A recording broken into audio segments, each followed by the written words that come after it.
Welcome friends, M Singh foundation YouTube channel पे आप लोग का स्वागत है। BSSC third CGL PT examination अगस्त से लेकर के सितंबर महीना के बीच में संभावित है। तो इस एग्जामिनेशन को ध्यान में रख करके आज से आप लोगों के लिए प्रैक्टिस सेट का एक नया सीरीज शुरू किया जा रहा है। आज है आपके लिए मॉक टेस्ट 1। पूरे 150 प्रश्नों का ये सेट होगा, जिसका कि फुल एक्सप्लेनेशन आपको इस वीडियो में दिया जाएगा। इस सेट का पीडीएफ हमारे टेलीग्राम चैनल पर भी अवेलेबल रहेगा और टेलीग्राम चैनल का लिंक इस वीडियो के डिस्क्रिप्शन बॉक्स में है। तो चलिए बिना वक्त को है वीडियो को शुरू करते हैं। ये जो सेट है आपको लक्ष्य सिविल सर्विसेज फाउंडेशन के द्वारा तैयार किया गया है। चलिए, पहला प्रश्न है कि बारदोली सत्याग्रह 1928 का नेतृत्व किसने किया था। आपके सामने चार ऑप्शन है, देख लीजिए इत्मीनान से। आपको पता है कि बारदोली सत्याग्रह के बाद ही जो एक फेमस नेता थे वल्लभ भाई पटेल, तो उनको सरदार की उपाधि दी गई थी। तो बारदोली सत्याग्रह का नेतृत्व जो है इन्होंने ही किया था। ऑप्शन सी इसका सही हो जाएगा, सरदार वल्लभ भाई पटेल। अगला प्रश्न देख लेते हैं हम लोग कि किस वायसराय के शासनकाल में पहला फैक्ट्री अधिनियम पारित किया गया था। पहले फैक्ट्री अधिनियम जो है आपको पारित किया गया था, ये किया गया था लॉर्ड रिपन के समय में, ठीक है ना। और फिर दूसरा आया था 10 साल के बाद, ये 1881 में, और फिर 1891 में आया था। अगला प्रश्न है प्रश्न संख्या 3, वायाकाम सत्याग्रह 1924 से 25 तक कहाँ चलाया गया था। केरल, तमिलनाडु, कर्नाटक या फिर आंध्र प्रदेश। जो वायाकाम सत्याग्रह था वो आपको केरल में चलाया गया था। ऑप्शन इसका सही हो जाएगा। 1855 में संथालों ने किस अंग्रेज कमांडर को हराया था। संथाल परगना में जो विद्रोह हुआ था, तो उसमें कैप्टन मेजर बोडो के नेतृत्व में जो सेना आई थी उसको संथालों ने हरा दिया था। फिर बाद में अंग्रेजों ने भीषण नरसंहार वहाँ पर किया था और संथालों को पीछे धकेल दिया था। प्रश्न संख्या 5 कि मुंबई में अखिल भारतीय व्यापार संघ कांग्रेस अकटक की स्थापना कब हुई थी। 1920, 25, 29 या फिर 1935। इस प्रश्न का सही उत्तर हो जाएगा ऑप्शन ए 1920 ईस्वी। प्रश्न संख्या 6, निम्नलिखित युग्मों में से कौन सा सही सुमेलित है। हम लोग को मिलाना है। चंपारण सत्याग्रह महात्मा गांधी जी का संबंध बिल्कुल सही है। अहमदाबाद मिल श्रमिक, ये मोरारजी देसाई नहीं होगा, इसमें भी महात्मा गांधी ही थे। और खेरा सत्याग्रह सरदार वल्लभ भाई पटेल। तो इस धारा पे हमको ऑप्शन 1 और 3 ही सही बनता है, तो ऑप्शन सी इसका सही हो जाएगा, प्रश्न संख्या 1 और 3। अगला देख लीजिए, कलिंग युद्ध की विजय तथा क्षत्रियों का वर्णन अशोक के किस शिलालेख में है।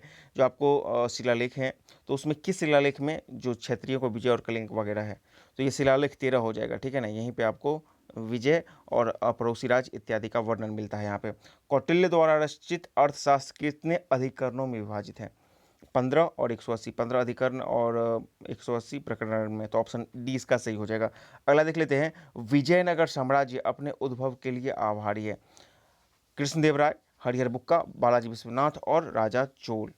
तो फिर से देखिए, विजयनगर साम्राज्य अपने उद्भव के लिए आभारी किसका है, तो हरिहर एवं बुक्का, ठीक है ना। एक्चुअली हरिहर एवं बुक्का इसके संस्थापक थे, ठीक है ना।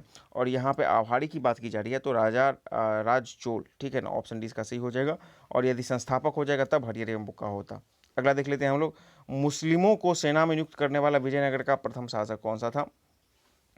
तो इसका सही उत्तर हो जाएगा आपका ऑप्शन है देवराय प्रथम। अगला देख लेते हैं, 1565 ईस्वी में कौन सा प्रसिद्ध युद्ध हुआ था। पानीपत का प्रथम युद्ध, पानीपत का तृतीय युद्ध, खानवा का युद्ध, फिर तालीकोटा का युद्ध।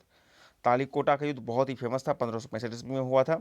ऑप्शन डी इसका सही हो जाएगा। इसी के साथ विजयनगर का साम्राज्य का जो है समापन हो जाता है। अगला देख लेते हैं प्रश्न संख्या 12 कि भारत के उपराष्ट्रपति के संबंध में कौन सा कथन असत्य है।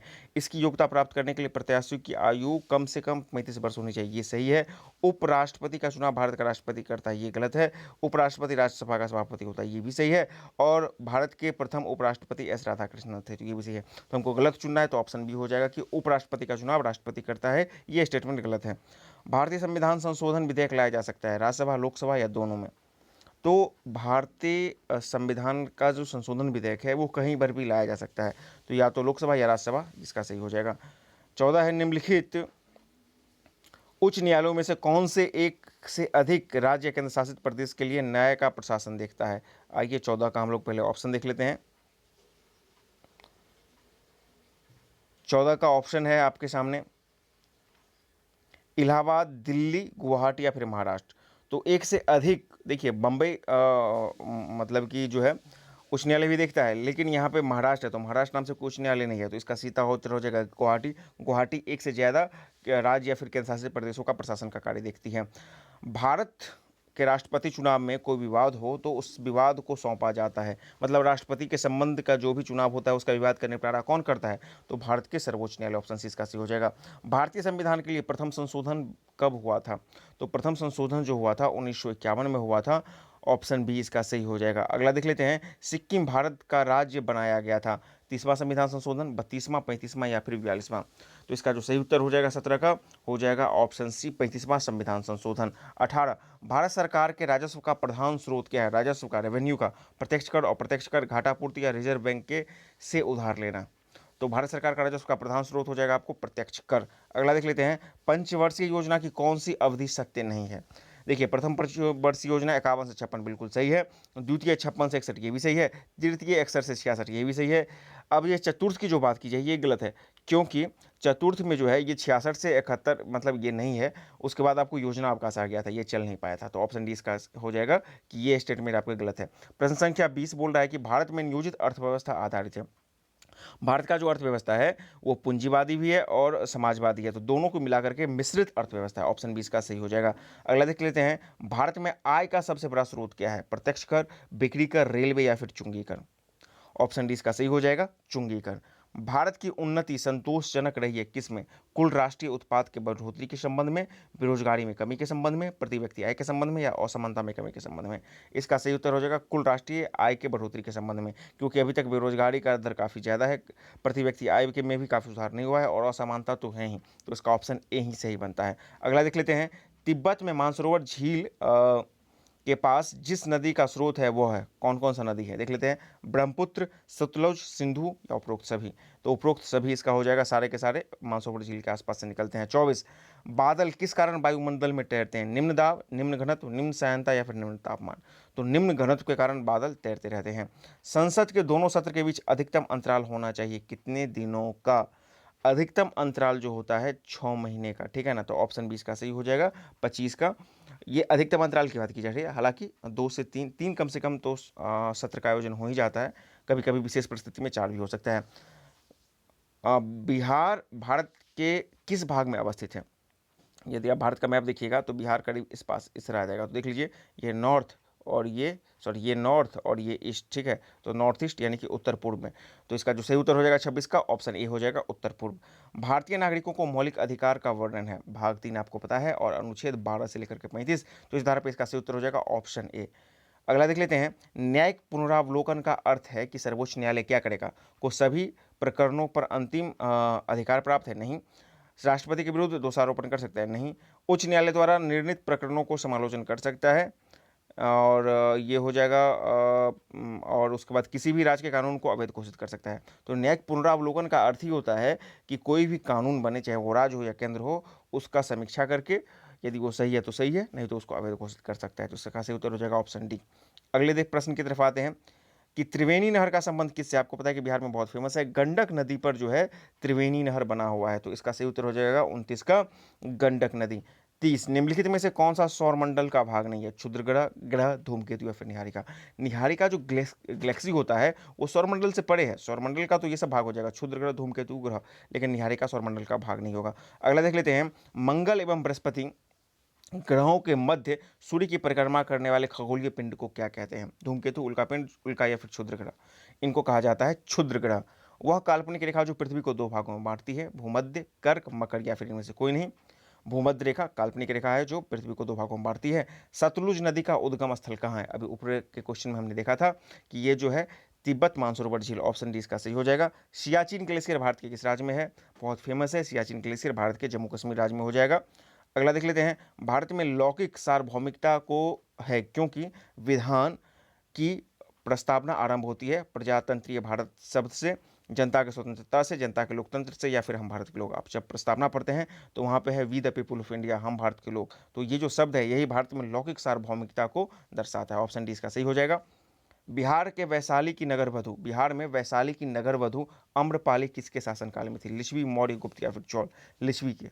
37, सम्राट अशोक महान जिसने 40 वर्षों तक भारत में राज किया था की राजधानी क्या थी? बेसिकली पूछ रहा है कि मगध की राजधानी जिस समय अशोक सम्राट थे क्या थी? पाटलिपुत्र। इसका सही उत्तर हो जाएगा। भारत का प्रजातंत्र इस तथ्य पर आधारित है कि प्रजातंत्र की बात की जा रही है, यह संविधान लिखित है, यहाँ मौलिक अधिकार प्रदान किए गए हैं, जनता को सरकार चुनने तथा बदलने का अधिकार है, यहाँ राज्य के नीति निषेध तत्व है, तो यहाँ की जनता को सरकार चुनने और बदलने का अधिकार है। 31वां व्यास सम्मान वर्ष 2021 के लिए चुना गया है किसे? 31वां व्यास सम्मान 2021 असगर वजाहत को चुना गया था।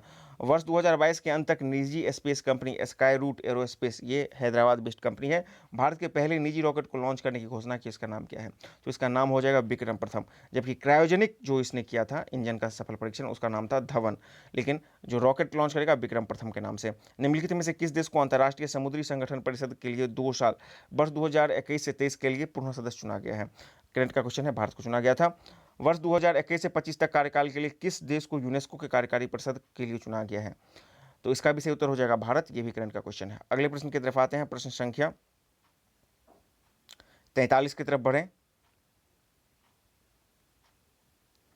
राइडर कप का संबंध किस खेल से है? मतलब राइडर कप किस खेल के खिलाड़ियों को दिया जाता है? तो ये दिया जाता है आपको गोल्फ के लिए। 44 निम्नलिखित में से कौन सा भारत का जुड़वा शहर नहीं है? ये पूछ रहा है, जुड़वा शहर नहीं है, ठीक है ना। तो एक तो बहुत फेमस है आपको हैदराबाद सिकंदराबाद, लेकिन वो ऑप्शन यहाँ पे नहीं है, वो जुड़वा शहर है ये मैं बोल रहा हूँ, और ये ऑप्शन यहाँ है नहीं है।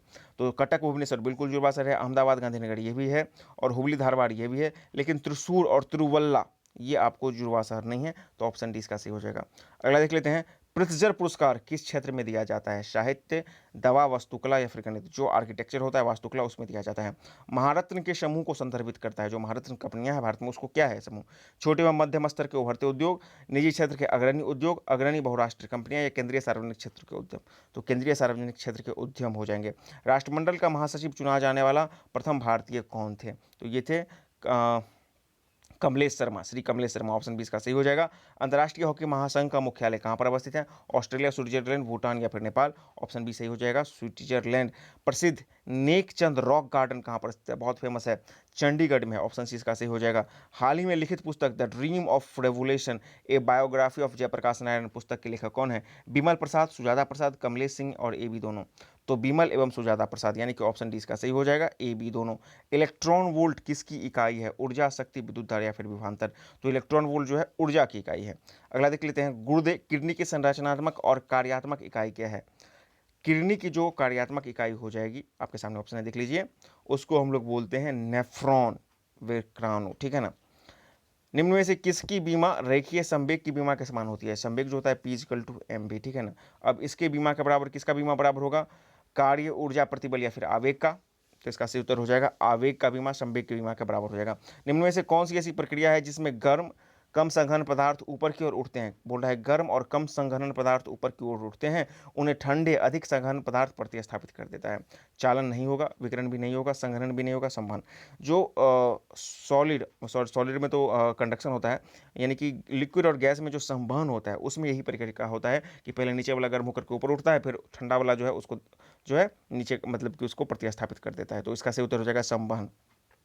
हाइड्रोजन के कितने समस्थानिक है? बहुत फेमस है, 3 है, ठीक है, ऑप्शन सी इसका सही हो जाएगा। अगले प्रश्न की तरफ हम लोग आ जाते हैं। प्रश्न संख्या 56 बोल रहा है 2 बिलियन को कब आइसोटोनिक कहा जाता है? बिलियन की बात की जा रही है, ठीक है ना। 4 ऑप्शन है, देख लीजिए। जो जब 2 बिलियन का प्रासरण दाब समान होगा तो उसको हम लोग आइसोटोनिक बोलेंगे। किसी तत्व का परमाणु संख्या निम्नलिखित संख्या के बराबर होता है। परमाणु आपको पता है कि नंबर ऑफ प्रोटॉन के बराबर हो जाता है, तो नाभिक में नंबर ऑफ प्रोटॉन की संख्या बराबर परमाणु संख्या। 58 जल में कठोरता पैदा करने वाले 2 धातु आयन कौन से हैं? Sodium magnesium, calcium magnesium, sodium calcium या फिर सोडियम पोटेशियम? तो कैल्शियम और मैग्नीशियम के आयन कठोरता पैदा करते हैं। उस निष्क्रिय गैस का नाम क्या है जिसे आधुनिक आवर्त सारणी में पहले आवर्त में रखा गया है? नियन, हीलियम, हाइड्रोजन या फिर क्रिप्टन? तो इसको बोला जाएगा हीलियम, ठीक है ना। प्रकाश तरंगे क्या है? प्रकाश में जो है वेव पार्टिकल भी है और मैटर पार्टिकल भी है, तो इस दोनों को मिलाने के बाद ये बन जाता है विद्युत चुंबकीय तरंग। ऑप्शन सी इसका सही हो जाएगा। 61 गैल्वेनोमीटर के द्वारा पता लगाया जाता है प्रतिरोध, ऊर्जा, धारा या फिर ताप? गैल्वेनोमीटर का उपयोग धारा का पता लगाने के लिए किया जाता है। द ऑरिजिन ऑफ स्पीसीज पुस्तक के लेखक कौन है? ओपेरिन, मेंडेल, डार्विन या फिर लेमार्क? बहुत फेमस है, चार्ल्स डार्विन के द्वारा ये लिखा गया था। अब है गोएटर अथवा थायराइड ग्रंथि की अस्वाभाविक वृद्धि निम्न के कमी से होता है? आयोडीन, लौह, पोटेशियम या फिर कैल्शियम? तो जो आयोडीन होता है यानी कि आयोडीन युक्त नमक नहीं खाया जाता है तब ये आपको थायराइड ग्रंथि बढ़ जाती है। निम्न में से किस में वास्तविक केंद्रक नहीं पाया जाता है? वास्तविक केंद्रक नहीं पाया जाता है। हरा शैवाल, कवक, लाइकेन या फिर जीवाणु। बोला है निम्न में से किस में वास्तविक केंद्रक नहीं पाया जाता है? तो जीवाणु में वास्तविक केंद्रक नहीं पाया जाता है। मेटाबॉलिक एंजाइम यानी कि उपापचयी एंजाइम अनुपस्थित होता है कवकों में, जीवाणुओं में, विषाणुओं में या फिर शैवालों में? तो विषाणुओं में ये अनुपस्थित होता है। 65 का जो सही उत्तर हो जाएगा आपका हो जाएगा ऑप्शन सी हो जाएगा। अगले प्रश्न की तरफ बढ़ें। प्रथम विषाणु के खोजकर्ता कौन है? इवानोव्स्की, लैंडस्टीनर, मिलर या फिर विरेंजिन? ऑप्शन इसका सही हो जाएगा इवानोव्स्की। सबसे बड़ा विषाणु क्या है? पॉक्स, सार्कोमा विषाणु, ट्यूमर या फिर हार्पिस? पॉक्स विषाणु सबसे बड़ा हो जाएगा। किस शारीरिक प्रक्रम से थ्रोम्बिन का संबंध है? उत्सर्जन, रक्त जमाव, प्रजनन या फिर वृद्धि? जब रक्त जमाव का प्रक्रिया देखिएगा तो 2-3 चरणों में होता है, तो उसी में एक में थ्रोम्बिन का निर्माण होता है, तो रक्त जमाव हो जाएगा। 69 एमनियोसेंटोसिस एक प्रक्रिया तरीका है जो बताता है भ्रूण के लिंग को, एमिनो एसिड के प्रकार को, प्रोटीन में एमिनो एसिड के अनुक्रम को या फिर हार्मोन के प्रकार को। तो एमनियोसेंटोसिस जो है भ्रूण के लिंग परीक्षण को बतलाता है। ठीक है। बीएमडी परीक्षण किया जाता है किसकी पहचान के लिए? डेंगू की, मलेरिया की, ऑस्टियोपोरोसिस की या फिर एड्स की? तो बीएमडी जो है ऑस्टियोपोरोसिस की हड्डी के संबंध में है, इसके परीक्षण के लिए किया जाता है। ज्वर क्या है? जो फीवर होता है, बोला जाता है कि अक्सर आदमी को बुखार लग गया है तो ये ज्वर क्या होता है? त्वचा का सूजन, ब्लड प्लेटलेट्स का सूजन, पीड़ा या फिर रक्त कणिकाओं का सूजन? तो फीवर में जो होता है रक्त कणिका जो है उसमें सूजन आ जाता है। अगले प्रश्न की तरफ हम लोग चलते हैं। प्रश्न संख्या 72।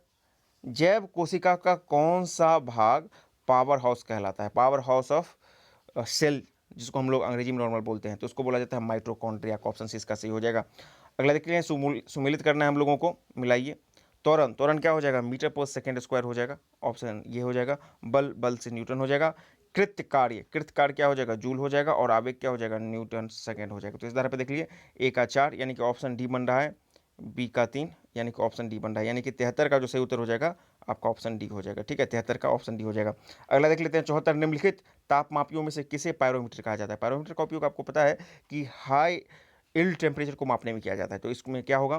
ताप विद्युत तापमापी, विकिरण तापमापी, गैस तापमापी, द्रव तापमापी, विकिरण तापमापी। जी हाँ, सूरज वगैरह इत्यादि का मापने के लिए। झूठ का पता लगाने के लिए किस यंत्र का प्रयोग किया जाता है? पोलोग्राफी, पायरोमीटर, गायरोस्कोप या फिर क्रामोग्राफी? तो पोलोग्राफी टेस्ट झूठ का पता करने के लिए किया जाता है। तो ये 75 क्वेश्चन है। अब आगे इधर मैथ और रीजनिंग के क्वेश्चन होंगे, तो ये पूरा का पूरा पीडीएफ हमारे टेलीग्राम चैनल पर अवेलेबल रहेगा।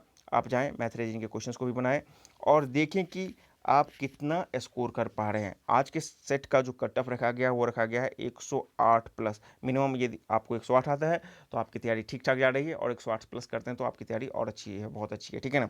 यदि आपको किसी प्रश्न के उत्तर पे डाउट है तो वो भी कमेंट बॉक्स में लिखें। चैनल पर नए हैं तो चैनल को सब्सक्राइब करें, वीडियो को अधिक से अधिक लाइक शेयर करें ताकि आपके लिए इस तरह के और बेहतरीन वीडियो लगातार हम लेकर आ सकें। Thank you very much.